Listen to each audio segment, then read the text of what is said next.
In 1971, a Kansas farm boy named John Riggins arrived in New York and made an immediate impression. The first thing we kind of noticed about John was that he was able to grow an afro. Here's this guy coming out of Kansas, a white guy. So all of a sudden, I mean, he's a soul brother, and guys are kind of playing with him in a little different light. Riggins had the look. The question was, did he have the game? Were you very confident that you were going to make it in the NFL? I was kind of ignorant of the NFL. So I didn't know of all the first-round draft choices over the years who'd made it and hadn't made it. I remember Bob Ferguson, the big fullback from Ohio State, was a guy that didn't quite catch on. I'm figuring, I'm going to be a Bob Ferguson. At 6'2" and 230 pounds, Riggins was bigger and better than Bob Ferguson.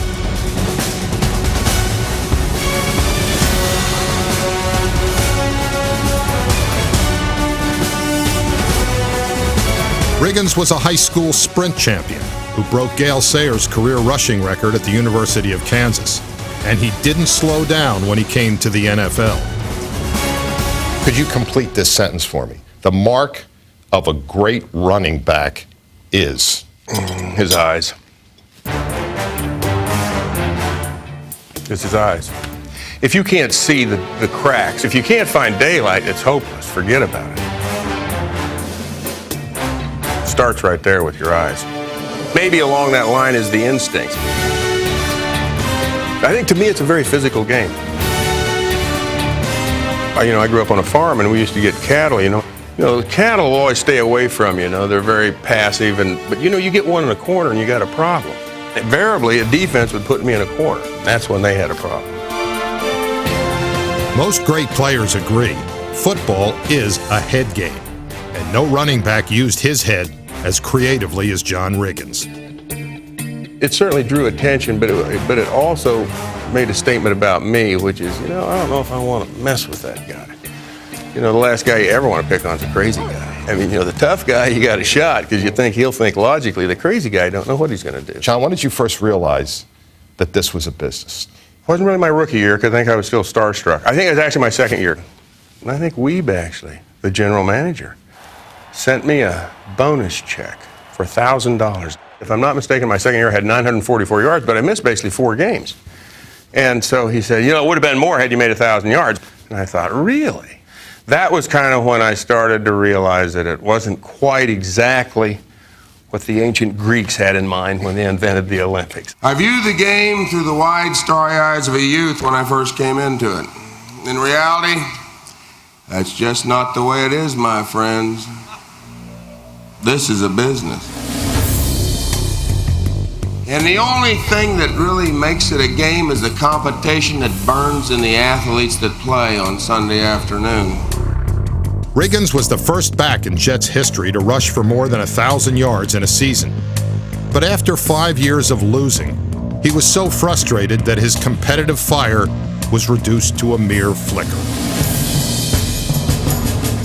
When you were playing with the Jets, you were quoted your last year that you were half-hearted. You said the quote was that you were like a machine at half throttle. That must have been a bad feeling for you. I mean, being the competitor that you are, and looking at your whole career, to think to yourself that I'm only going half speed here. Is that why you left the Jets? Yeah. Well, there was another reason. It was Joe Namath. John Riggins' talent was really never going to be explored, I didn't feel, as long as Joe was the quarterback, because it was going to be a passing team. And Joe called his own plays back then. I got an ego, and I've got a little bit of pride, and so I thought, well, I wouldn't mind having the team geared towards me. I think I have that kind of talent. But I also know this is Joe Namath. He wanted parity. They wanted parity with Namath. And if he didn't get parity with Namath, he was willing to take his trade someplace else. John was one of the first free agents, and George really went after him to get him. But once he got him, he used him as a blocking back, One time, John went to George and said, "Hey, George, why don't you just put a 60 number on me? You get the ball 4 or 5.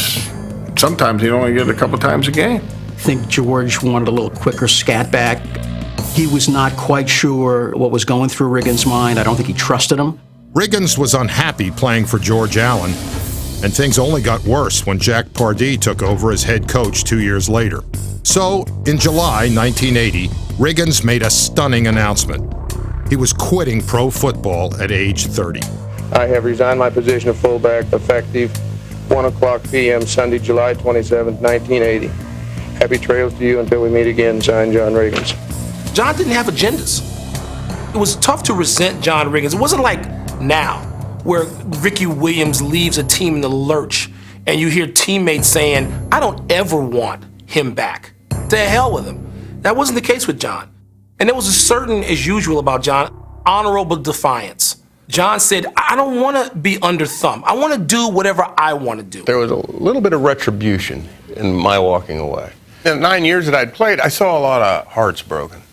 You have friends, and next thing you know, during training camp, the knock comes, and they're no longer on a team. And that was hard for me. I mean, over the years, I'd kind of just, this resentment had grown and grown. I kind of went, all right, now you guys are going to know what it's like to feel rejection. Now, it's your deal without me. Figure it out. In 1981, new Redskins coach Joe Gibbs visited John Riggins in Kansas, hoping to convince him to come back. And so he just shows up unannounced. I was kind of like, well, hey, at least you can do is call. You just don't show up and say, hey, Joe Gibbs, hey, new coach. The very first time I meet him, he's coming across the back of the courtyard with a hunting outfit on. It's 10 o'clock in the morning. He's got a beer can in his right hand. You know, I'm kind of going, oh, great. I got a beer in each hand, one for him, one for me. Joe goes, nah. I went, well, a little early in the morning. He said, and I went, oh, okay. He said, I'll drink them, which I did. 10 minutes into this thing, he finally leans across the table, and the first meaningful thing he said to me, he looks across that table and he goes, you need to get me back there. I'll make you famous. And all of a sudden I go, oh my gosh. The guy's a fruitcake. I'm going to get stuck coaching a fruitcake for 10 years. His teammates gave Riggins a royal reception, but he explained his return with typical irreverence. Hey, I'm bored, I'm broke, and I'm back. He had tremendous football arrogance. And I can remember numerous times walking in RFK Stadium and said, Buggs, come over here. He said, about 57,000 in the crowd today. I said, yeah, Johnny. He said, they all came to see me. So make sure Gibbsy gets the message. I want the ball. I said, you got it.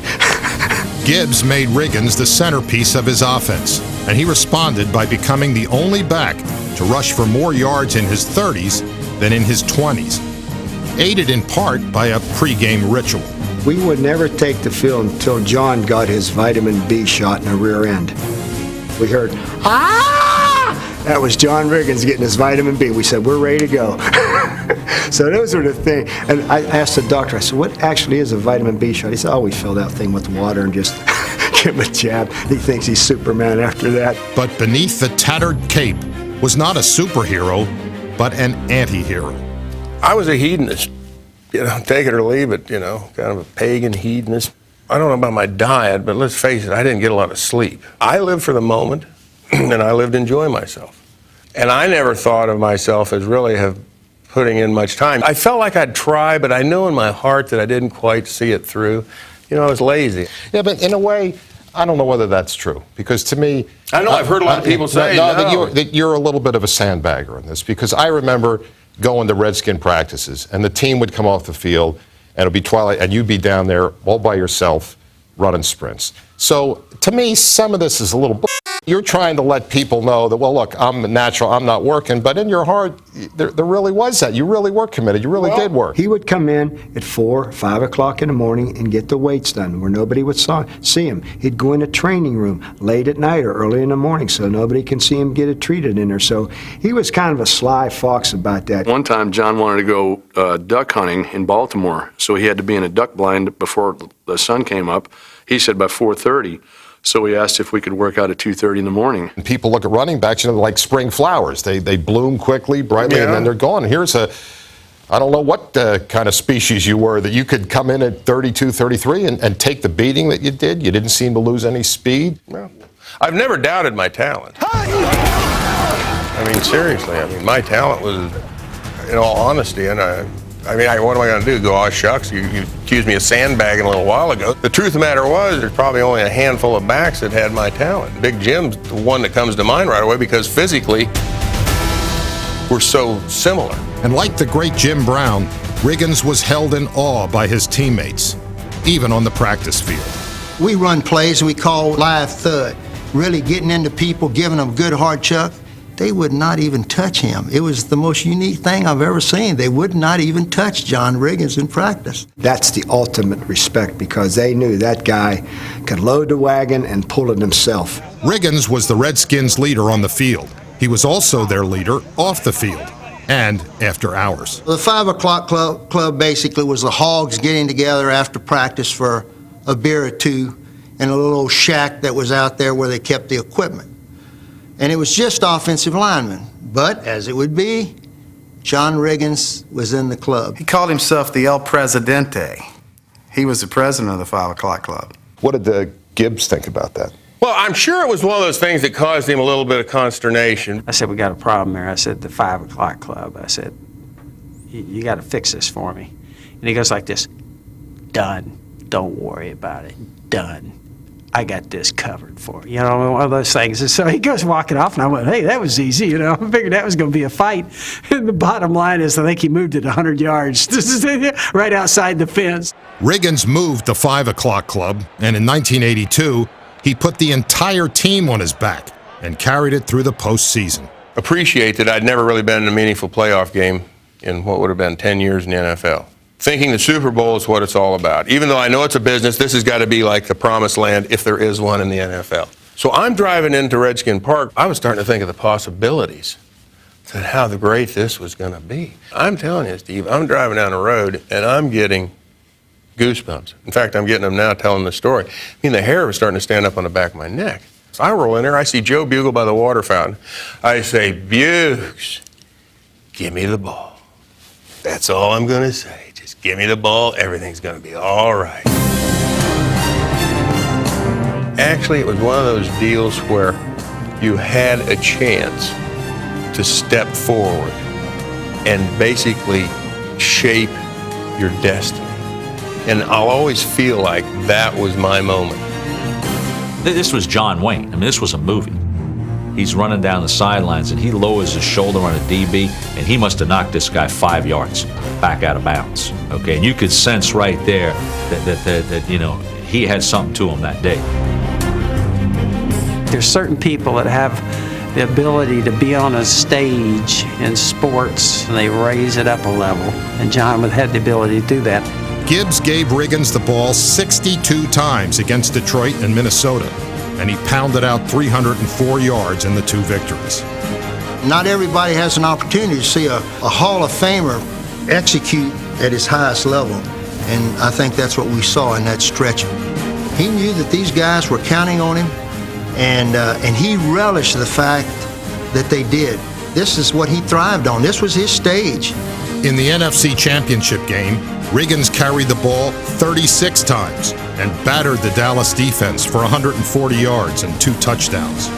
For John Riggins, the athlete, maybe for John Riggins, the man, that's my favorite story of all of it. I mean, beating Dallas to go to the Super Bowl, that was a very defining moment, knowing that we were going. When you won the Super Bowl, it was more of a numbing, stunning moment. There's the snap, hand to Riggins, good hold, he's got the first down to the 40, he's gone, the 35, the 30, he's gone, touchdown, Washington Redskins! We picked one play in Redskin history. It's the one play I got on my wall. John signed it for me. I was fortunate enough. At least I think it's his signature, it better be. It was the signature play for Riggins, who set a Super Bowl record with 38 carries for 166 yards. You said something earlier I want to get back to about the Super Bowl. You used an interesting word, numbing. It was emotionally numbing. I was by far the last guy to leave that day. Stands are completely empty. You got all the cups and you got a few of the workers that are pushing the brooms and cleaning the place out. And I look up and I see the scoreboard and it says Redskins 27, Dolphins 17. And in that moment, I went, I'm a world champion. As Super Bowl MVP, John Riggins was the toast of Washington. And it was during a night of toasting that he met Supreme Court Justice Sandra Day O'Connor. So I get there and I have a couple double scotches right off the bat. So, okay, now I'm kind of, and I haven't eaten anything all day. So I sit down and start drinking wine. Well, now they bring me dinner, and by this point I'm like, no, I don't want nothing to eat. No. Justice O'Connor had indicated early on that she was going to have to leave. She couldn't stay for the whole party, and I think that she was getting ready to go. Basically, it was said in the sense as you would somebody that was your house and you're having fun, and you're assuming they're having fun. You go, hey, Sandy, baby, loosen up, Sandy, baby. It's like, stick around, come on, we'll have some more fun or whatever. Then I got up to go over to talk to her husband, John. All I know, like an 18-wheeler on the interstate, I jackknifed somewhere over behind his chair, and I guess he was sitting with Mrs. John Glenn, and, she couldn't get out of her chair because this 18-wheeler was jackknifed there. So that's the story that I recall. Because he was different, because he was colorful, he never fit the convention of Washington. And that's difficult because here is the most ridiculously conventional place in America. And people don't like folks who color outside the lines. And Riggins lived outside the lines. And yet, because it was natural and it was truly who he was and it wasn't an act, people loved him.